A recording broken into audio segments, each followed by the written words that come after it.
Une place qui traversa les siècles depuis l'Antiquité jusqu'à nos jours. Une place qui prit différentes fonctions, qui s'est transformée jusqu'à devenir aujourd'hui cette nouvelle version de la place du maréchal Leclerc. Une place et des histoires, au cœur de la plus grande cité de Lyon.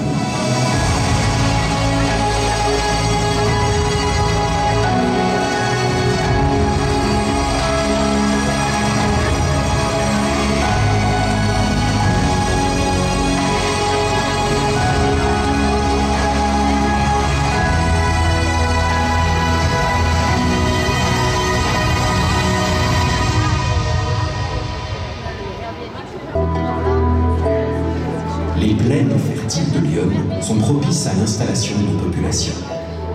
Dès le début du 1er siècle, des Gallo-Romains viennent y bâtir une première ville, Autession-du-Rhône. Durant cette époque, la colline où se situe cette place n'est pas encore habitée. On y trouve une nécropole, une cité des morts, dédiée aux jeunes enfants.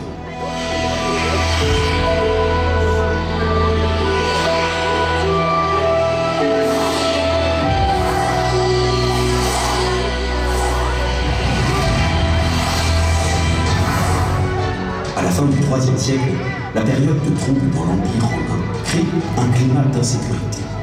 La population d'Autession-du-Rhône se déplace alors progressivement vers le sommet de la colline.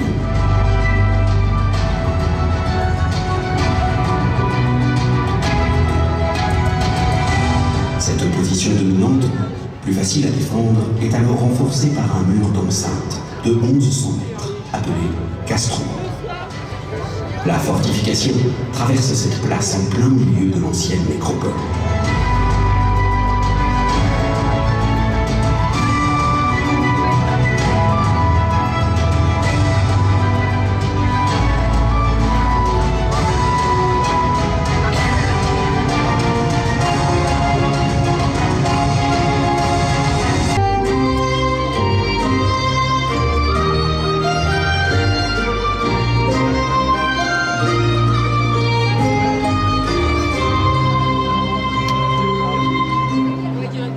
À la fin du IXe siècle, pendant la dynastie carolingienne, la place prend une nouvelle importance. On y érige le château comtal, siège du pouvoir des comtes d'Auxerre, qui dominera les lieux pendant 5 siècles. Le blason du XIIe siècle, porté probablement en premier lieu par Guillaume IV, comte de Nevers et d'Auxerre, est encore aujourd'hui le blason de la ville. D'azur, semé de billettes d'or, au lion lui-même, armé et lampassé de gueules, brochant sur le tout. À la fin du XIVe siècle, le comté d'Auxerre est vendu à Charles V, roi de France. Le château devient alors propriété royale. Le bailli, représentant du roi, y prend ses quartiers. Son rôle est de rendre justice et mener les manœuvres militaires sur ses terres.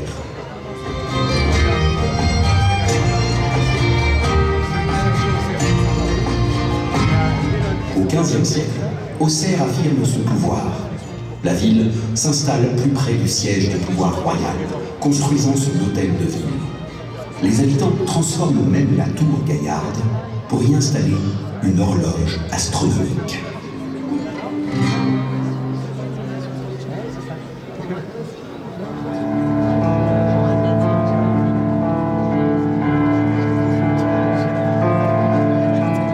Au XVIIe siècle, le château connaît une importante reconstruction pour devenir un tribunal. Briques et pierres de taille redessinent le bâtiment.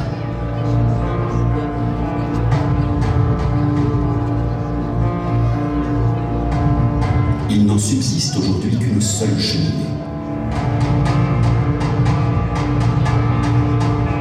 Au rez-de-chaussée, les anciennes prisons ont traversé les siècles. Une prison des femmes y est construite en 1820. Sa cour se trouvait sous la place actuelle.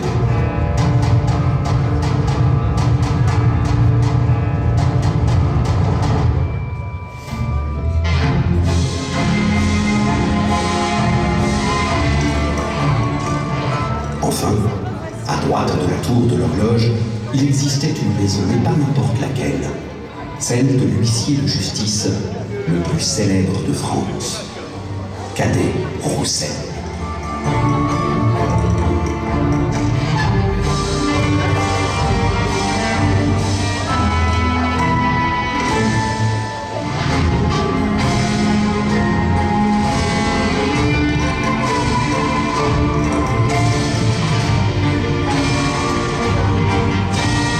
Elle est démolie dans les années 1860 lors de l'aménagement de la place.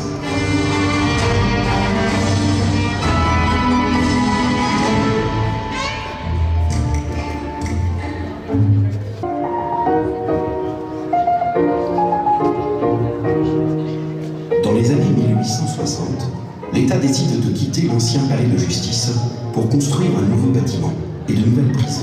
La municipalité choisit de transformer le bâtiment en un lieu de culture avec la création d'une bibliothèque et d'un musée.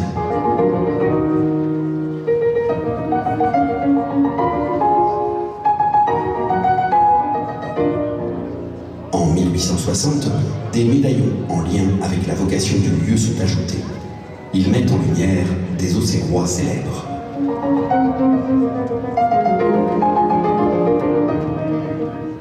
Le musée est aménagé avec une salle spéciale, la salle d'Eckmühl, léguée à la ville par la marquise de Bloqueville en mémoire de son père, le maréchal Davout. Elle est inaugurée en 1882. Cette salle offre un écrin exceptionnel aux objets de la famille Davout. Le musée et la bibliothèque ont fonctionné jusqu'à la fin des années 1970. À l'extérieur, la place est ouverte. Son réaménagement se termine en 1882. Au centre trône une sculpture en bronze, celle de Joseph Fourier, célèbre scientifique auxerrois.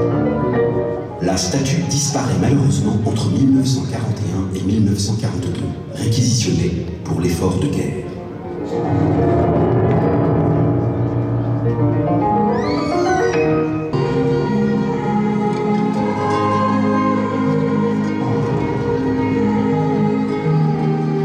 Dans les années 1960 et 1970, l'essor de l'automobile change le visage de la place. Elle la transforme en un vaste parking.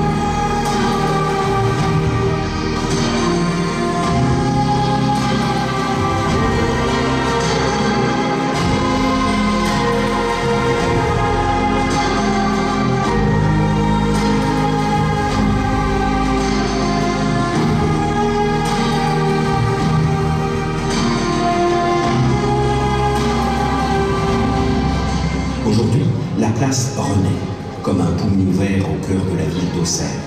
Elle est pensée pour les habitants, le patrimoine et le futur.